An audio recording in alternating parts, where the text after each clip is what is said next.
And welcome back. This is your man Warrior, and this is another part of my Worth It series. We're going to go over the new packs. There's 3 of them that just dropped yesterday. I've had a number of people requesting my opinion on what I think of these packs, so let's get right into it. Really quick, I have something in my inbox, so let's go ahead and check that out. So I posted a 0 for the Heroic AAT tank raid. I was busy earlier today when they did the raid, and wouldn't you know it, even getting a 0, I got better rewards than when I participate. I got a Mark 6 thermal detonator fully crafted.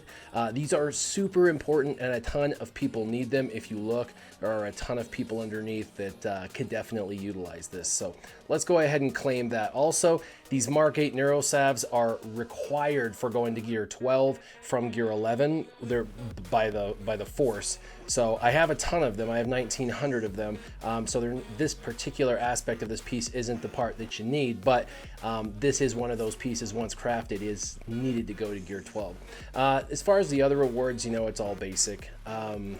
Somebody said today, you know, you've got a ton of ship credits and a ton of regular credits. You know, what do you wish you could do with them? And what I would really love is if there was a credit or ship building materials store where you could actually go in, and even if it was at a bad rate, purchase basically anything you need in the game. For most people, they don't have 41 million credits sitting around, and so for them, it wouldn't make sense to buy the things in the store unless it was a dire need for a particular character, and it would be nice to have that go-to because we know there's always a credit crunch, and so for most people they're not going to spend their credits on Carbantes unless they absolutely need the Carbante.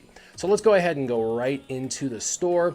You're going to see 3. The one right above me is a faction pack. It's kind of like a faction pass, so to speak, where they give you an ability to get a multitude of characters.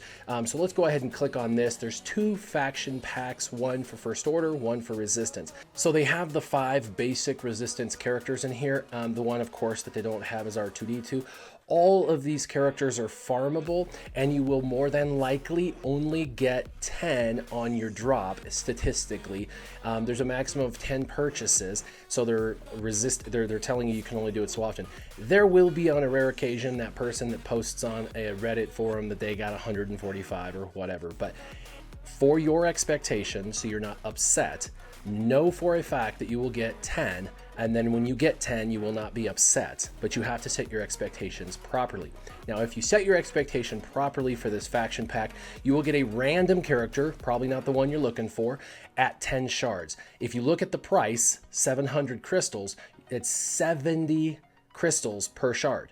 Now, you can farm all of these characters for far less. You can even purchase them at the rate of 50 crystals right out of the main store in the main cantina that repopulates every 6 hours. So this, for me, would be an absolute don't buy. I think the only people who should take advantage of this pack really is nobody. This is not a good buy, but I know that there are some uber whales that might buy this pack to shore up their resistance or their First Order just to make it to the 7-star minimum requirement. But I wouldn't recommend this pack to anyone. It's a bad buy.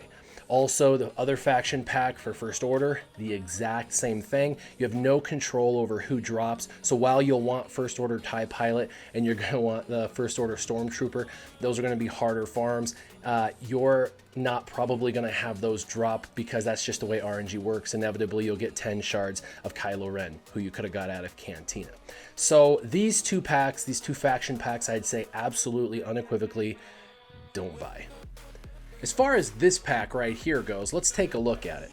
Now, it's an ultimate bundle pack. What they're doing is they're giving you sufficient abilities to level them up to level 50, gear level 5, and ability level 4, and then some bonus Omegas that are in there. While the Omegas are tempting because I need them, and 3 million credits is pretty good, Really, pretty much anyone should be able to get these characters very fast to level 50 gear 5 ability level 4.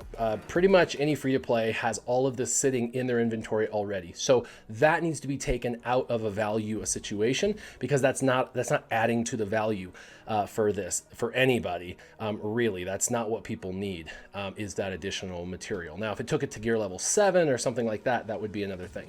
So you're spending 80 American dollars. Let's go ahead and look really quick at what 80 would get you with crystals. So 80 would get you almost 16,000 crystals. We would be in between the 73 and the 57. Let's just pretend you buy a 50, a 20, and a 10. You would be at around 11.5, roughly somewhere in the ballpark of 11,500 crystals. So 11,500 crystals can net you a lot in this game. And so you have to consider, I have, well over 11,000 crystals, or I get 80 shards of each of these characters. So all of these characters are farmable, and they just made a couple of these characters even easier to farm by adding them to the shipments. So when you go in there and you're buying characters, you'll find First Order TIE Pilot, who happens to be a very hard farm, is now going to be much easier because he now has alternate means. Remember too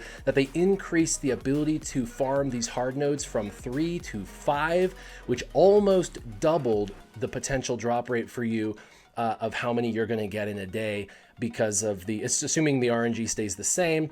You're going to get approximately 1 3/4 more than you would have before with the 5 options versus only the 3. So for my opinion, getting only 80, this would be a push specifically. You would spend this money specifically if you're trying to get BB-8 and you don't have your First Order.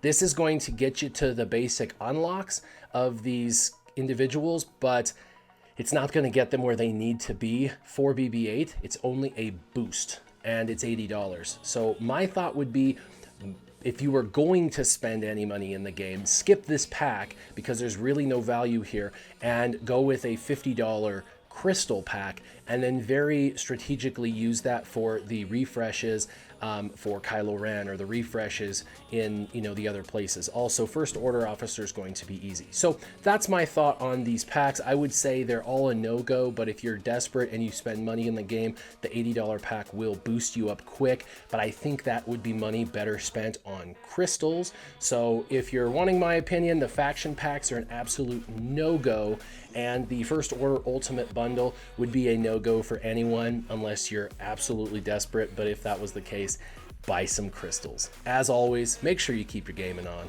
Warrior out.